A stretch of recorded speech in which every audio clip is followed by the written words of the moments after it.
তো চলো আজকে তোমাদের সাথে পুজোর ব্লগটা শেয়ার করি। খুব সুন্দরভাবে কিন্তু বাড়িতে পুজোটা হয়েছিল, আর তার সঙ্গে কিন্তু অনেক মানুষের সাথে আমার দেখা হলো। বিকেল 4টে থেকে 4:30-র মধ্যে কিন্তু ঠাকুরমশাই চলে এসেছিল, আর এদিকে কিন্তু আমরা সবাই আর একবার স্নান করে ঠাকুরের কাছে বসে পড়েছি। আর জানো তো আমাদের বাড়িতে এই পুজোটা 8 থেকে 9 বছর আমি কিন্তু যাই না এই পুজোর সময়তে, কেননা এই সময় তোমরা জানো জলেশ্বরের বাবা আসে বলে আমার একদমই যাওয়া হয় না। আর এই বছর যেহেতু ঠাকুর আগে এসেছে সেই জন্য এই বছর আমি যে এত ভালো লাগলো, কেননা অনেকের সাথে দেখা হয়েছিল। তো যাই হোক, ঠাকুরকে আরতি করার পর কিন্তু আমি পঞ্চপ্রদীপটা হাতে নিয়ে সকলের কাছে নিয়ে যাচ্ছি তাপ নেবার জন্য। পুজো তো প্রায় শেষ হয়ে এলো, আর এখন কিন্তু হোম করার পালা। প্রায় সন্ধে সন্ধে হয়ে এলো হোম হতে হতে, তারপরে কিন্তু সন্ধে লাগলেই কিন্তু নীলের বাতিটা জ্বালিয়ে দেবো। আর আগে থেকে কিন্তু হোম করার জন্য যা যা লাগবে সব কিন্তু গুছিয়ে রেখেছিলাম, আর ঠাকুরমশাই যেই বসেছিল সব কিন্তু হাতে হাতে গুছিয়ে দিলাম। আর উপোস কিন্তু করেছিলাম প্রায় 7 থেকে 8 জন মিলে, সবাই কিন্তু একসাথে এই মন্দিরে একসাথে মিলে কিন্তু অঞ্জলি দিয়েছিলাম। আর এইদিকে দেখো ঠাকুরমশাই কিন্তু হোমের জন্য সবকিছু গুছিয়ে নিয়েছে। আর এদিকে আমার মাসির মেয়ে মানে আমার বোন, এদিকে ওদের বাড়িতে কিন্তু বাস্তু পুজো হচ্ছিল বলে আসতে ওর অনেকটাই দেরি হয়ে গেছিল।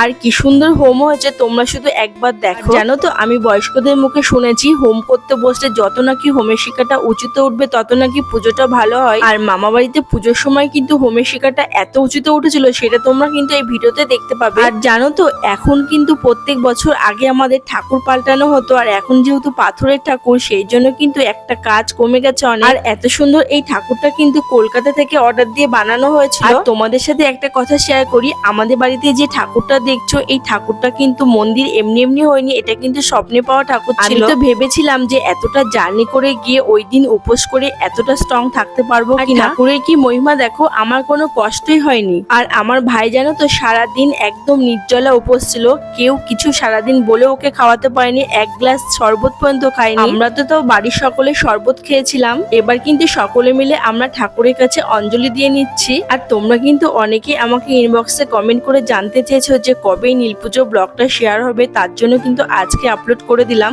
আর খুবই সুন্দরভাবে ঠাকুরের এই পুজোটা কমপ্লিট হয়েছিল। বোন তো বাড়ি চলে গেল ওর ছেলেকে খাওয়াবে বলে, পরে কিন্তু আবার এসেছিল সন্ধ্যার দিকে। আর এখনো কিন্তু কোনো লোকজন আসেনি। বেশ সুন্দরভাবে পুজোটা কমপ্লিট হওয়ার পরে সকলে প্রসাদ নেবার পরে কিন্তু লোকজন এলো 7টার দিকে। আর তোমাদের সাথে কিন্তু আমি পরে খাওয়ার ভিডিওটা শেয়ার করবো, কেননা একই ভিডিওর মধ্যে খাওয়ার ভিডিও দিলে কিন্তু ভিডিওটা অনেকটাই বড় হয়ে যাবে। পুজো কিন্তু এবার শেষ হলো। এবার ঠাকুরমশাইয়ের কাছ থেকে আমরা একটু চরণামৃত নিয়ে উপোসটাকে ভঙ্গ করলাম। ওই দিন কিন্তু আমি কিচ্ছু খাইনি, শুধু প্রসাদ খেয়েছিলাম, কেননা চালের জিনিস আমরা খাই। এবার কিন্তু আস্তে আস্তে লোক আসা শুরু হয়ে গেছে, আর আমি কিন্তু সমস্ত প্রসাদ প্লেটের মধ্যে করে একে একে সাজিয়ে দিচ্ছিলাম। অনেকদিন পরে বাড়িতে গেলে আর আশেপাশে লোকেদের সাথে দেখা হলে এত ভালো লাগে, অচেনা মুখগুলো তখন যেন মনে হয় কত আপন। তো যাই হোক, নেক্সট পার্টি কিন্তু তোমাদের সাথে খাওয়া দাওয়ার ভিডিওটা শেয়ার করব। আজকে ভিডিওটা কেমন লাগলো অবশ্যই কিন্তু কমেন্টে ভুলো না।